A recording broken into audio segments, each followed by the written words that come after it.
But some people get satisfied with being the big fish.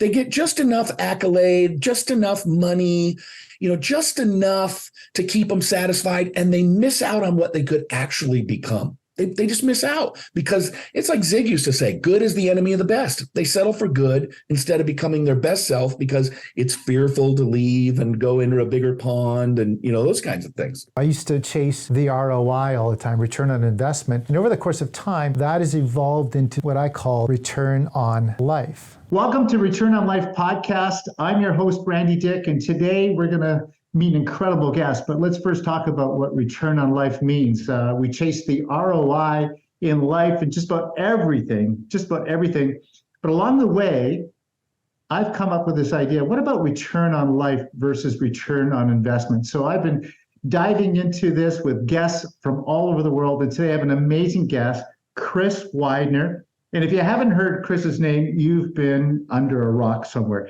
Chris has been named top 100 speaker in the world by Inc., top 50 in the world as well, and then top 10 in sales by Success Magazine. So this fellow, Chris, is no stranger to the stage, and I'm really, really excited about having Chris on with me today on Return on Life. Is there anything we should add to that incredible resume, Chris, while we've got you? Well, one of the things that people like to know about is that I had a TV show with a legendary motivational speaker, Zig Ziglar. And then I spent the last 7 years of a guy named Jim Rohn's life working with him and wrote his last book called 12 Pillars. So I was extremely fortunate in the early 2000s. I got to work with John Maxwell. I wrote with John for about 18 months. And then I did a TV show with Zig for a couple of years. And then I spent 7 years working with Jim Rohn. So, people ask me, how do you build a Hall of Fame? I'm in the Motivational Speakers Hall of Fame. How do you build a Motivational Speakers Hall of Fame career? And I said, it's really simple. It's 3 steps. First, have John Maxwell call you. Then second, have Jim Rohn call you. And third, have Zig Ziglar call you. And once you do those 3 things, then everything just seems to work out fine. So. Wow. And how did that come about? Was it something that you'd done? Because, we're all looking for ways to find our path into the next room, the right room. How did that transpire? What did you do to find yourself in those rooms? Well, I'll tell you what, I want to write a book someday called The Power of Being Second Fiddle. And I'll tell you, my career exploded when I was willing to be second fiddle, to play second fiddle. And I always say that second fiddle in the greatest orchestra in the world is way better than being first fiddle in a local little community symphony, right? And so I had gotten to know John Maxwell a little bit when he was a pastor because I had been a pastor. In fact, I took a graduate course from John Maxwell before he even left the pastorate. It was a doctoral level course that I took from John. So I knew him and I knew his team. He transitioned into speaking full time and left the pastorate. And I did the same thing. So I stopped being a pastor and started, speaking and writing. And they hired me to write for him because I think they figured that I got the voice he spoke in, former pastor, business speaker, not necessarily, always talking about the Bible or whatever, but the worldview. And so I worked with him for about 18 months and wrote his nationally syndicated column. And then same thing with Jim Rohn. They called me up, said, would you be willing to write with Jim? And I said, yeah, I would love to write with Jim. And then I ended up with a TV show. And then Zig's son, Tom, came to me and said, hey, Zig has a TV show on the same network, or they've offered him one. But this was at the time when Zig was starting to get a little bit of onset of the dementia. And I think Tom wanted me to kind of, I always say I threw batting practice for Zig Ziglar. I just threw the questions and then he hit him out of the ballpark. But, a lot of times people say, if they meet somebody that is further ahead than them, they'll say, I want to be like you. Will you help me? That's the wrong question. You need to say, I want to be like you. How can I help you? Because everybody's asking them to help them. But very few people are saying, how can I help you? Well, the way that I could help those 3 guys was to write with them and to co-host and, help carry the show. So I always say that playing second fiddle is not a bad thing. It just depends on who the first fiddle is. So true. So true. I often say, I was a big fish in a small pond. And then I realized that, I was going to get nowhere being the big fish. I had to go to a really big pond and be the small fish and learn from the big fish how to act in the big pond. And Absolutely. shared that so eloquently with the fiddle. But some people get satisfied with being the big fish.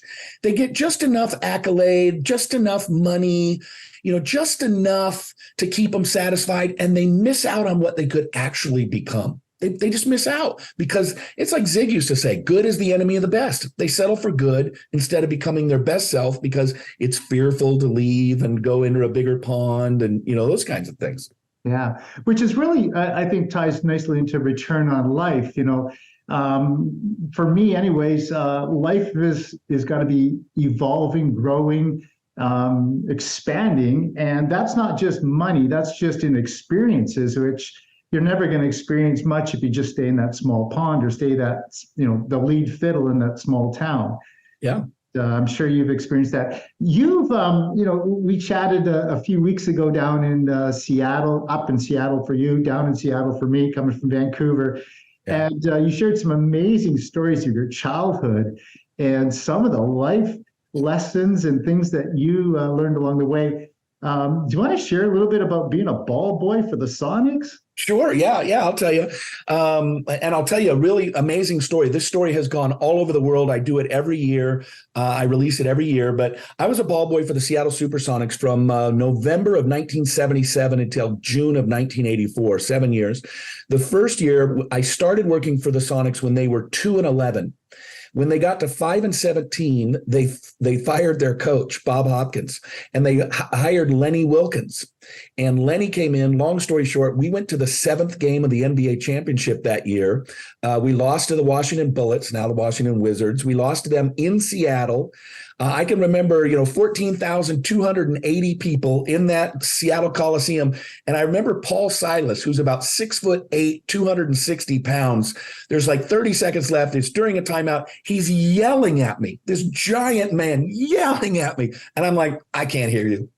I can't hear you. I have still to this day, I have no idea what Paul Silas was yelling at me for. The next year, we won the world championship. The next year, Magic Johnson and Larry Bird got drafted into the NBA, and we never went back. So, well, I think we actually went back to the NBA championships in '96. But it was a great opportunity. I met so many people. I've been trash talked by Larry Bird. Larry Bird, the first time I ever met Larry Bird, I was 13 and I was working the visiting team's locker room and I hadn't changed into my uniform yet.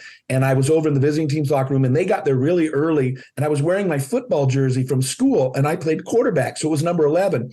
And in they walk, and Larry Bird takes one look at me, and he's a renowned trash talker. Like everybody says he's the greatest trash talker of all time. He walks right in, doesn't say hello, doesn't say anything. He looks at me and he says, "Number 11? What are you talking about, number 11? That's a quarterback's number. You too short to play quarterback. You're a midget. You can't play." Like just chipping at this young ball boy. He's just, it was all in fun. But the best story I have from that, and it's a great story for humanity and a return on life.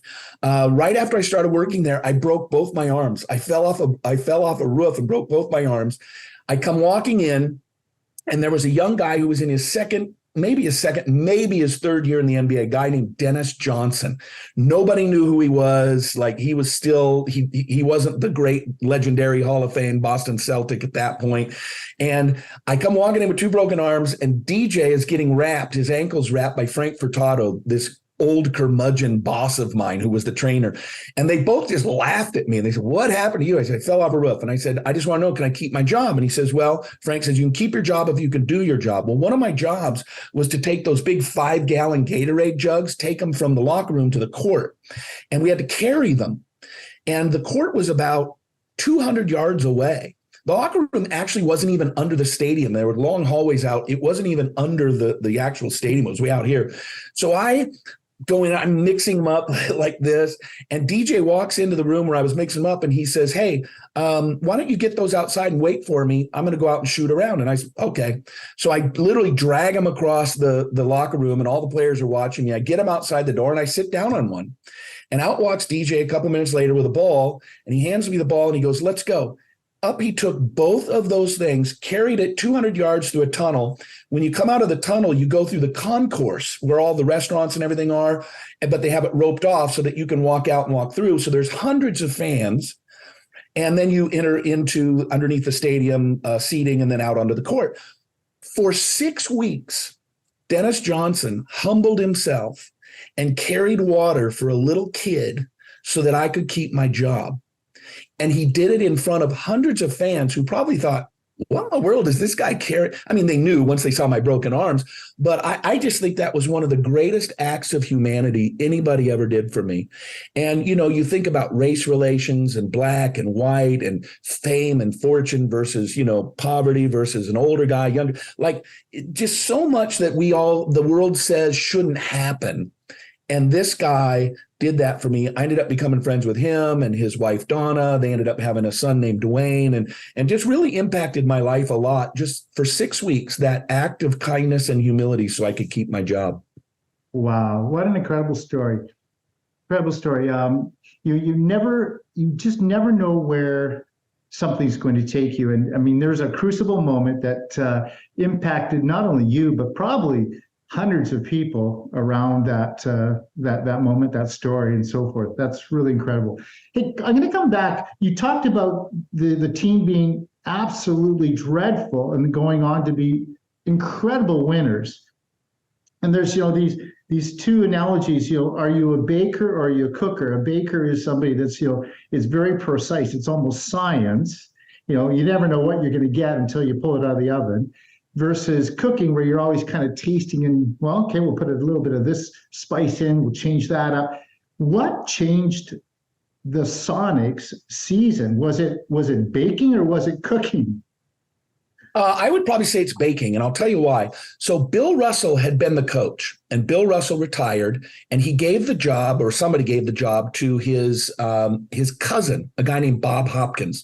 Bob had never coached in the league, and I don't know really what was going on there, but they were terrible. But here's the deal. The two starting guards for the Seattle Supersonics were downtown Freddie Brown and Slick Watts. And both of those people were beloved by Seattleites for different reasons, but still to this day, beloved by Seattleites. And Lenny Wilkens comes in and he made an extraordinarily tough decision. He traded Slick Watts and he put Fred Brown on the bench. And he started two young guys named Dennis Johnson and Gus Williams. And that was one of the biggest things. It was really pretty incredible. And so our starting lineup that year was Dennis Johnson, Gus Williams. The small forward was John Johnson.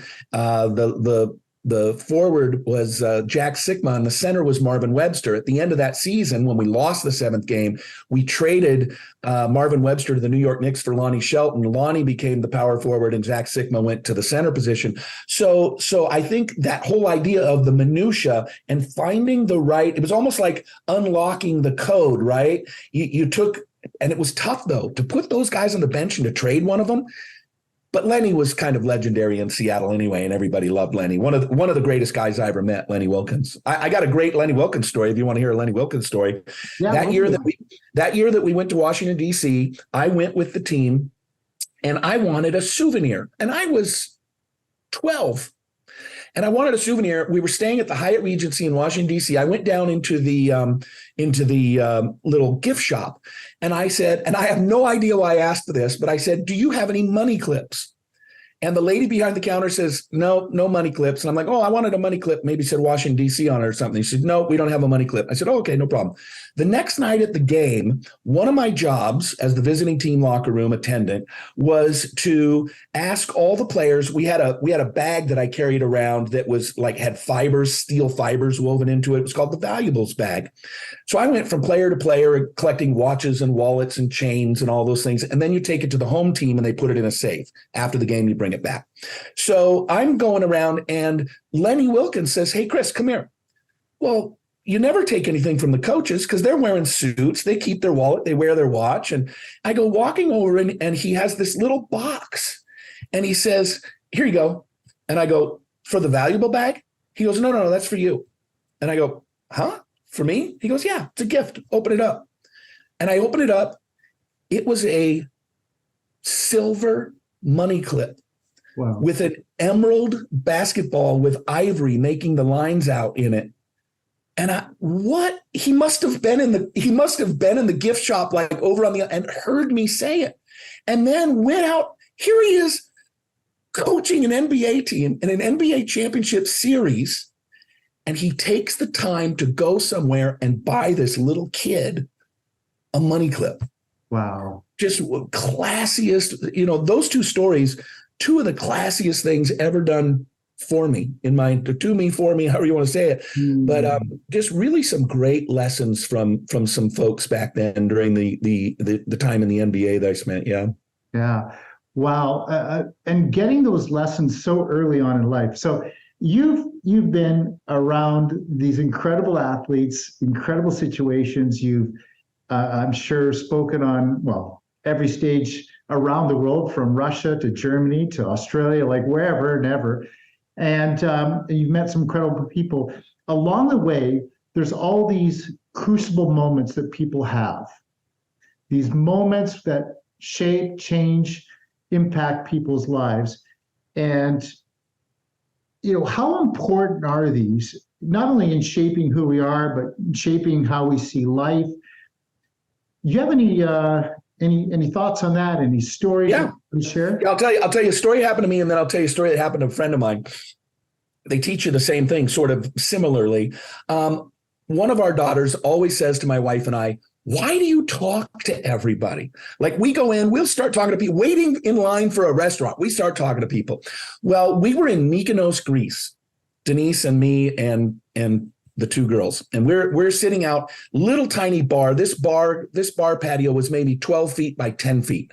And there's an older couple sitting 4 or 5 feet from us, very elegant looking. You could tell they were people of means, and we're drinking a glass of wine.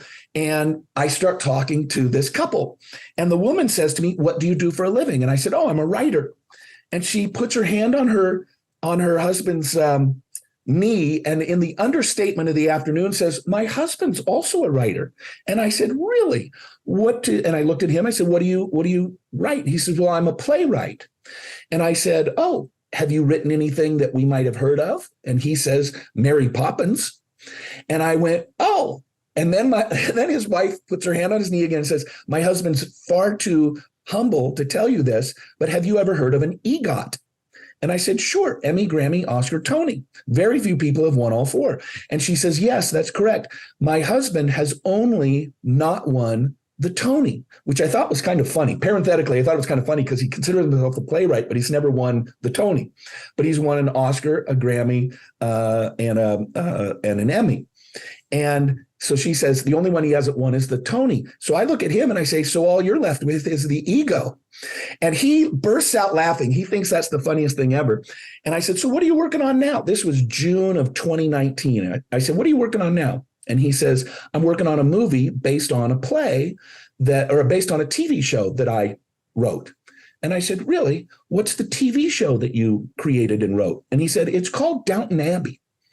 And I went, "Oh, Julian Fellows." We're sitting here with Julian Fellows and his wife. Well, his wife is like the lady in waiting to the Duchess of Kent.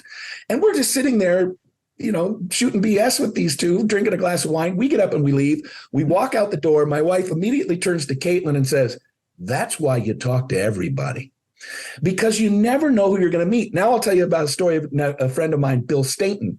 Bill Staten is, he's a speaker, lives in Seattle, Mensa, plays the piano, huge into music, one of the greatest authorities on the Beatles of all time, but he's really into classical music. He gets on an airplane in New York or Boston. He's got a 4 or 5 hour trip back to Seattle, sits down, and this little old lady wants to start talking to him. And he puts his earphones on. He's like, "I don't want to talk to anybody now." And he's listening to classical music and the whole thing. She keeps trying to talk to him. He keeps trying to put her off. She finally zips it, shuts her mouth. 5 hours go by. They say, "It's time to turn off all your electronic devices. You got 20 minutes. We're going to land." They sit down. She says, "What were you listening to?" And he says, "Classical music. I love classical music." And She says, what specific one were you listening to? Or no, she says, who's one of your favorites? And I don't remember it. You can Google this online. His name is Bill Stainton, Stainton. It's an amazing story. He mentions some Russian composer or something from like the mid 1900s. And she says, oh, I love him. What's your favorite, whatever, concerto? And he says, such and such. And she says, I was with him when he wrote that. And he went, huh? It ends up, she was friends with this guy who's his favorite composer, who he was listening to the whole way across. But he didn't want to talk to her. And he says, one of the greatest mistakes of my life was not spending 5 hours talking to this woman who I would have loved to have spent 5 hours talking to. So, I think you got to talk to people. You got to enjoy life. I love your story, Randy, and what you've done. We were with Kim Frazier. What an amazing story, what she's done. Just all these people you come in contact with, and we all have this story, and some are more extreme or some are more, whatever, but we all have a story and we can all learn from those stories. And so I just think it's important to love people. I love people. I find them fascinating. They also drive me nuts, but no, there's so many great stories and lessons we can learn just from hearing other people. Absolutely. Let's shift gears a little bit. Fear seems to be all around us all the time. We hear about it. You've, I'm sure, thought about this. You've interviewed people, I'm sure. Is fear, how do you best describe fear? Is it a motivator, a friend, or a foe? Yes. I think it depends. I think it depends on how you perceive it, really. I mean, fear can make you run when you need to run. Fear can keep you from doing things you should be doing. It just sort of all depends on what the exact situation is. So, I always talk about taking risks, but not being risky. And I think, we're usually afraid of something we think will hurt us, and taking risks can often, we place ourselves in the path of pain or failure or those kinds of things. So I think it's a matter of being calculated in our risk, knowing what the end goal is, and you still might feel the fear, but you have to do it anyway. And, there's things that I'm not afraid of at all. Public speaking, for one. And I never have been, and yet it's the number one fear. People fear public speaking more than they fear death, which is why Jerry Seinfeld said most people at the next funeral you go to would rather be in the casket than giving the eulogy.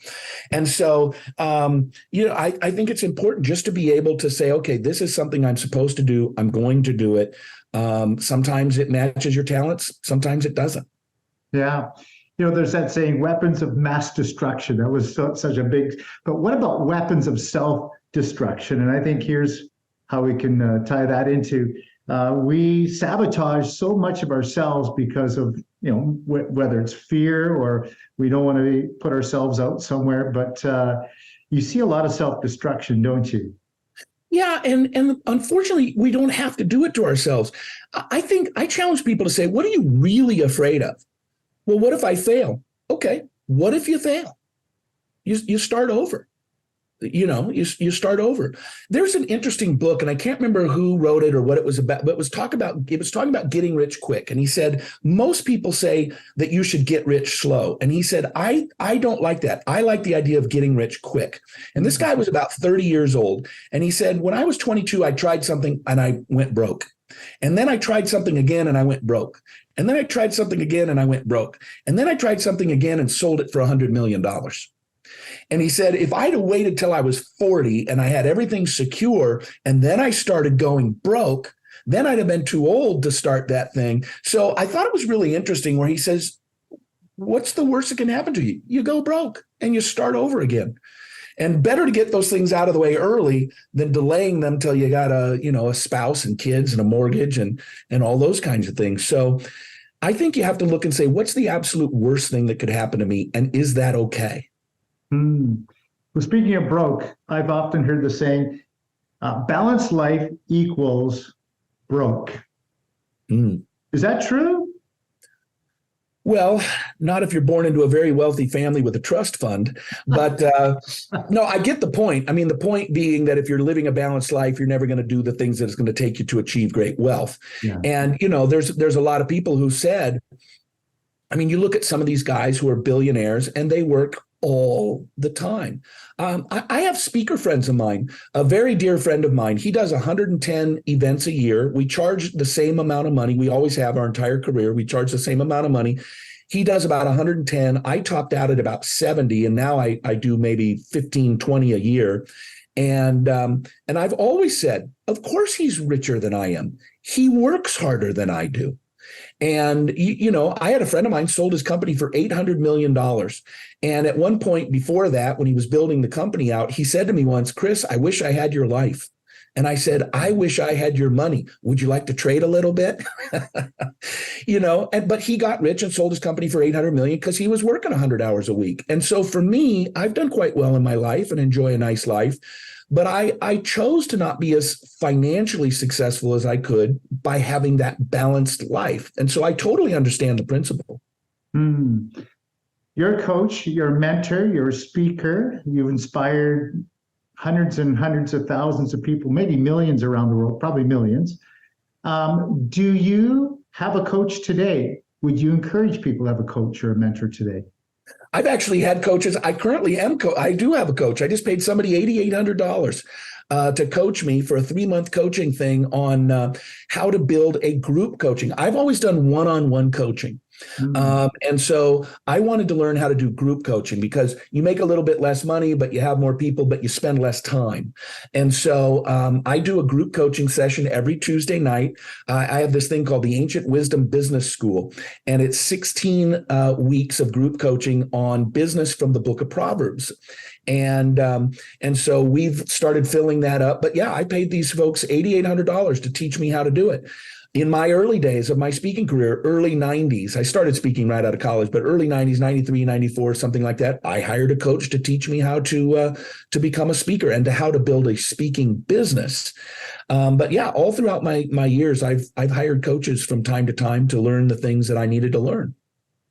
And today you're still coaching people? I am. I'm coaching a guy right now who's he owns 11 assisted living businesses, and he has an amazing concept that I'm helping him, coaching him, and putting him in touch with investors and things like that. And so yeah, I still coach people, and I'm currently being coached. Right on. Around the world, you've coached many people. You've seen lots of businesses. What is the secret to creating a bulletproof business, a bulletproof life? Is there a secret? Is there a secret sauce? Is there anything that you could share with us that you've seen? It depends on what you're trying to be bulletproof from. I think things like joy and happiness and honesty and integrity cannot be taken from you. They can't be killed off, and they can't be taken from you. So the internal character things are always bulletproof, in my opinion, as long as you stand to your morals, values, and ethics. Things like money. I had a major setback in the early 2000s, 2007. I had started to accumulate a lot of money. I bought a giant mansion. It was my dream house. I drove by it for 21 years. And my front gate was 500 feet long. It was brick pillars with wrought iron fencing, big double gates that open up, 1/4-mile circular driveway, 1,800 bottle wine cellar, swimming pool, pool house, gazebos, 10 acres of land, 1/2 mile of riverfront. I paid $1.3 million for it in 2004. And in 2007, the county took an easement on my property. And again, long story short, I started getting sinkholes on the property. I ended up losing $2 million on a house I paid $1.3 million for because, all the trying to fix it and the suing the county and everything. And it completely reset me to zero. And, I ended up owing a ton of money to people, because I was borrowing money on credit cards to fund everything to try to keep our house from falling into the river. And my attorney said, go bankrupt. And I said, well, I make too much money to go bankrupt according to to wipe it out. And they said, well, the judges have a little leniency. these laws are built for somebody like you. And I said, you know what? I'm not morally opposed to bankruptcy, but I'm not going to go bankrupt. I'm going to pay everybody back. And they're like, these are credit card companies. I said, yeah, but you know who invests in credit card companies? Teachers' pensions and police officers' pensions. And those are the kinds of folks that invest in stocks and things like credit card companies. And so I said, I'm going to pay them all back. This happened in 2007, and I paid back my last debtor in 2021, September of 2021. I took 14 years to pay every single person back. But I got set back, and it was not bulletproof. I would have thought I was bulletproof, but money can go.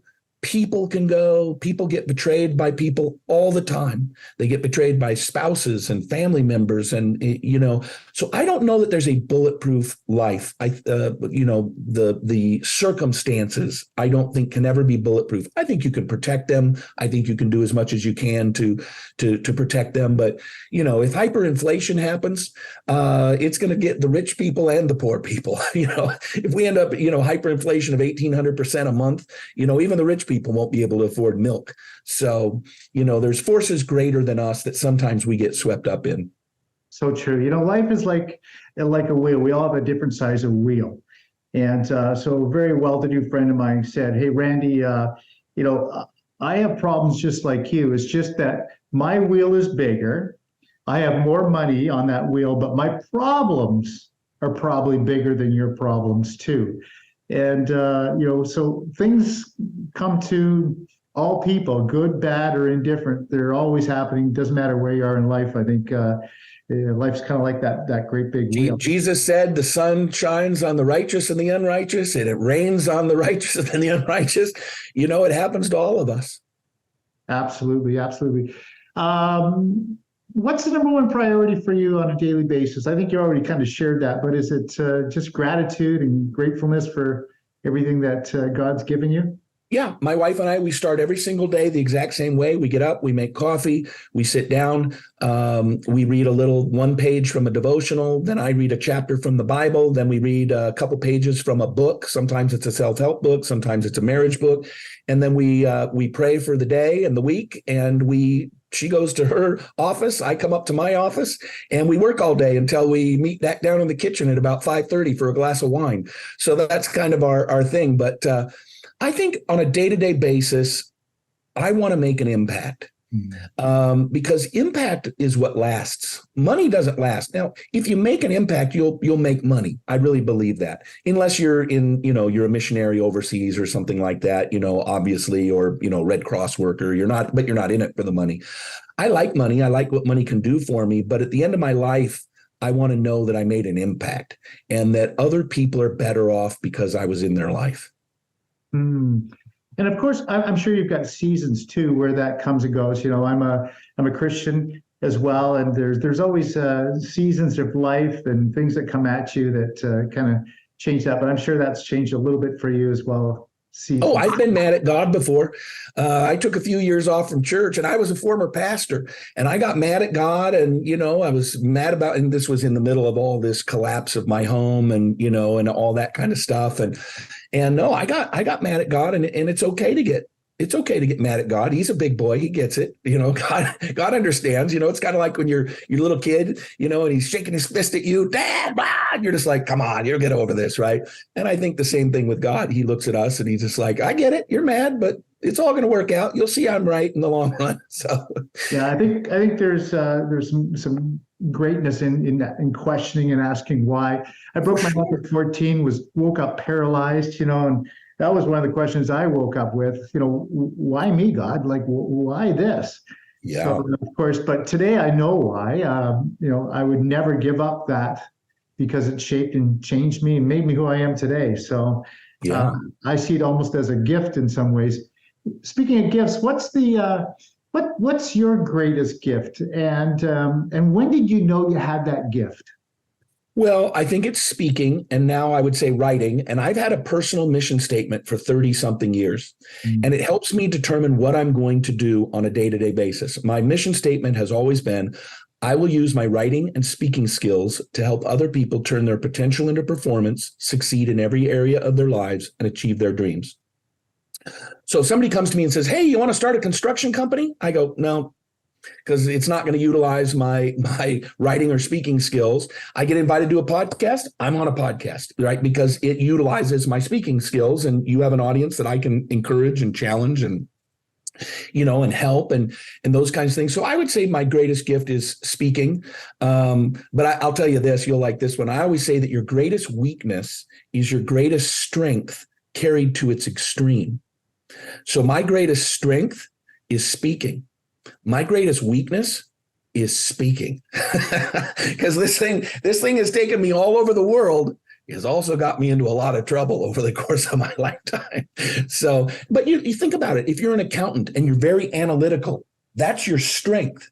But if you're over analytical, then that's your weakness, right? So whatever you do well, your weakness is usually when you take that too far and it becomes a detriment to you instead of a benefit to you. Blessing or curse, blessing or curse. Yep. Yeah. So speaking of gifts, how do you help unlock others? Because a lot of people, and I've met a lot of people too, they don't really know their gift. How do you help them unlock that or find that? Well, I think there's some things that just, things like gifts inventories. If Christians have spiritual gifts inventories, but you also have the ENJP or whatever those are. You have disc profiles. You can find your gifts and talents that way. But I like to ask people, what are you passionate about? And most people are passionate about something they're good at. Most people. Now, sometimes people are passionate about painting and they're not that good, or they're passionate about singing and they're not that good. We see those on the audition segment of American Idol every year. But I try to find people, and I point people toward the intersection of their talent and passion combined with the market's needs, right? So if somebody says, I'm passionate about teaching octogenarians how to crochet. Okay, that's great. You want to teach a bunch of 80-year-olds how to crochet. That's fantastic. Probably never going to get rich that way, right? But if you say, I want to build electric cars for all Americans, you become Elon Musk, right? So because there's something you're passionate about, science, technology, and everybody wants an electric car. And so I always tell people, look for the perfect place for you is the intersection of your strengths and gifts and the marketplace needs. And that's going to be your sweet spot for building a business. I like that. That's great. Great answer. Who is the best in the world that you've been on stage with? You've been on stage with a lot of people. Who's the best besides yourself?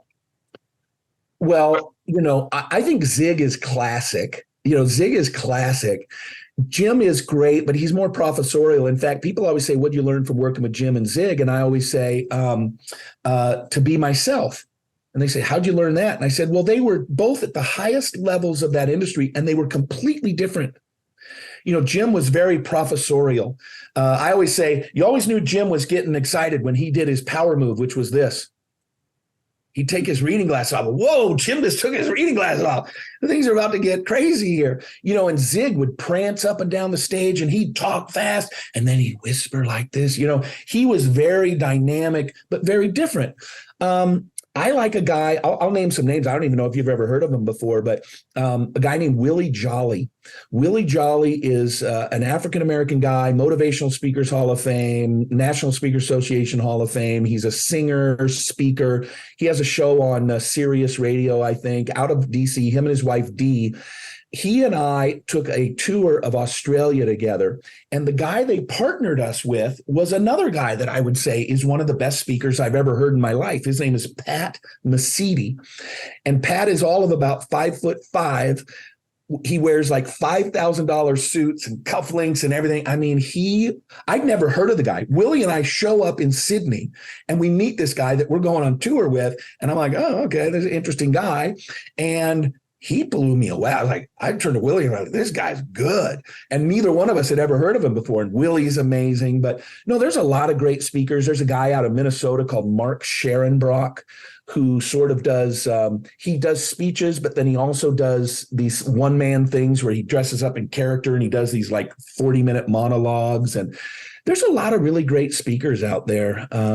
Just a lot of really great ones. I could probably go on and on. My good friend Waldo Waldman, he's former Air Force fighter pilot, amazing guy, lives in Atlanta, an amazing career in speaking, sales, and leadership. There's just a ton of really great people out there in the speaking world. I love that. There's so many, well, that's like in every industry, right? There's just so many talented people, and some just don't get that break. They just don't get the break, or they don't have the right room, the right people, whatever it may be.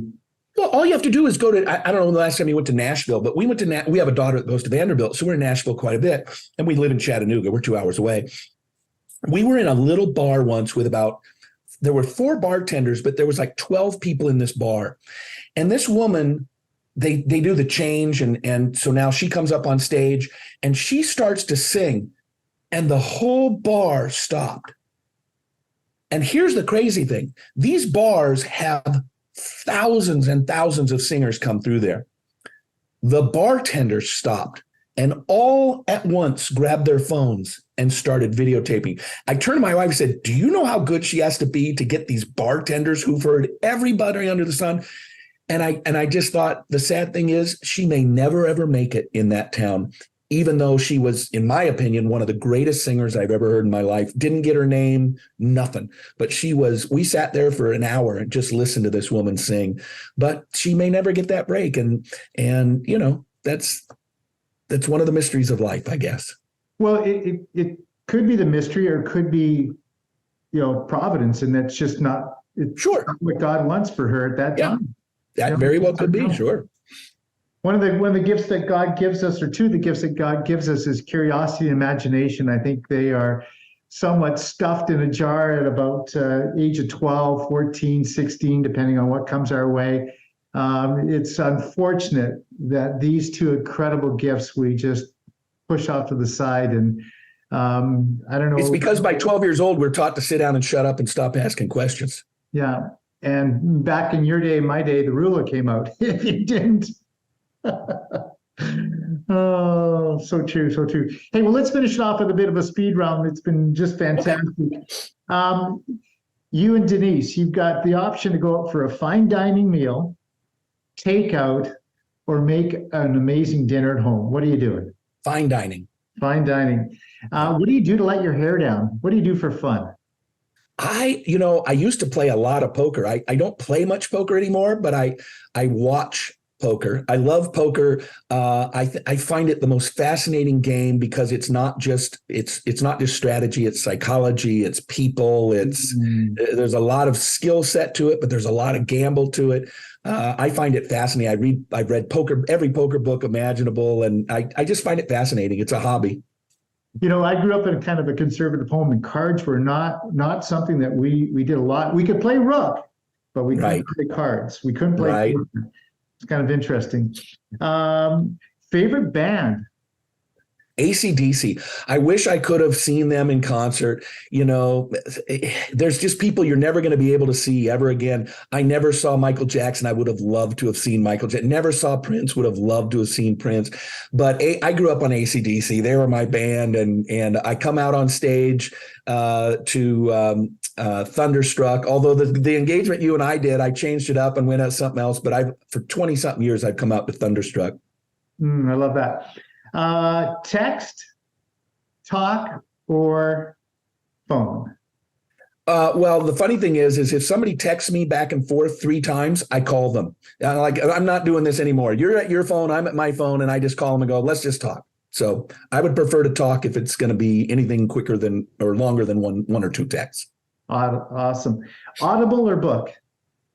Book. I just ordered a book today, actually, and I tweeted out I saw it on Twitter, and I tweeted out, I just bought mine, and he wrote back, thanks, and I sent him a link to all my books, and I said, now you can buy one of mine, and then I said, just kidding, with a little laughy face, but no, I just bought a book today. I rarely listen to books. Speaking of books, how many books have you written? If you include ebooks and ghostwriting and all that stuff, 24. 24. Do you still ghostwrite for people, or do you? I do. I just finished one for a CEO of a major clothing brand. And that should be coming out probably probably end of the year, maybe first quarter of 2024. Any shameless plugs you want to give? Yeah, I mean, my latest book that just came out, it just got optioned as a movie, and it's called Four Seasons, and it's a story about a billionaire. It's a fiction book about a billionaire who finds out he has 1 year to live, thus the term Four Seasons. And it's about his last year on Earth and how he reconciles some relationships with his children. It's really, the story is about how all these great things happen in our lives, but it's set against the backdrop that we're all going to die. He just knew that he was going to die a year from now. Most of us think we're going to die 20 years from now. He knew he had a year, so he's got this backdrop of impending doom, but he has his 35th wedding anniversary. He has his first grandchild. He has one of his daughters gets married. So, his last Christmas, last Thanksgiving, last Easter, how do you experience joy in those things, knowing that life is going to end for you? So it's sort of this dichotomy of life. And I mean, I've had 60-year-old billionaires call me crying halfway through the book. I mean, it's one of my better books. I like it. Wow. Sounds a little bit like my life. Not that I know I'm going to pass away, but I'm about that age and I've got a grandchild coming and all that kind of good stuff. But I got goosebumps when you shared that with me. Wow. That's pretty cool. Pretty cool stuff. Okay, last question, trick question. If you were a scratch and sniff sticker, what would you be? This may be the most unique question I've ever. If I was a scratch and sniff sticker, what would I be? My first thought was chocolate. My second thought was no, probably wine. Chocolate or wine, something that's comfort, something it's good, but it comforts. And both of them are healthy for you. Chocolate is healthy, especially dark chocolate is healthy for you, and wine is healthy for you in moderation. So probably chocolate or wine. Well, I love that answer. I'm a pina colada with a sea breeze because I love being at the beach. There you go. I like to kite surf a little bit, as you know, and it just reminds me of hanging out with my wife. So I love that. Yeah, absolutely. Well, Chris, what an amazing 45 minutes, 50 minutes that we've had on return on life. It's not about the ROI always, it's about the return on life. And I really appreciate you being an incredible guest. Thank you so much. It's been awesome. It's been a great interview, and I love all the great questions. And it's been a lot of fun talking about life and business and getting ahead and making a difference and making a lasting impact. Well, rich life you've lived, and rich life I've lived, and we'll continue to live a rich life. Thank you so much. Thanks.